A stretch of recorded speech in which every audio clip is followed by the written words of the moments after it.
2019ஆம் ஆண்டு தமிழகத்தை உலுக்கிய வழக்கு, பொள்ளாச்சி வழக்கு, இளம்பெண்களை அறையில் அடைத்து வைத்து பாலியல் வன்புணர்வு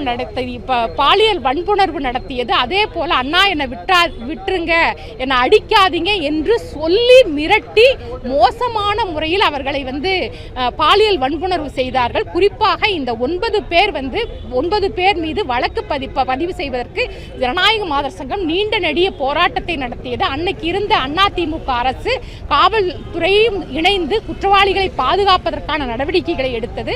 ஆனால் இந்தியா முழுவதும், தமிழகம் முழுவதும் ஜனநாயக மாதர் சங்கம் நடத்திய போராட்டத்தின் விளைவாக குற்றவாளிகள் கைது செய்யப்பட்டார்கள். இன்றைக்கு வழக்கினுடைய தீர்ப்பு என்பது வர இருக்கிறது.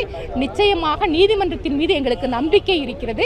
இந்த வழக்கினுடைய தீர்ப்பு தமிழகத்தில் கோடிக்கணக்கான பெண்களுக்கு நம்பிக்கை அளிக்கக்கூடியதாக இருக்கும். எங்கள் போராட்டத்திற்கு கிடைக்கும் வெற்றியாக இருக்கும். ஆகவே வழக்கினுடைய தீர்ப்பை கேட்பதற்காக நீதிமன்றத்திற்கு முன்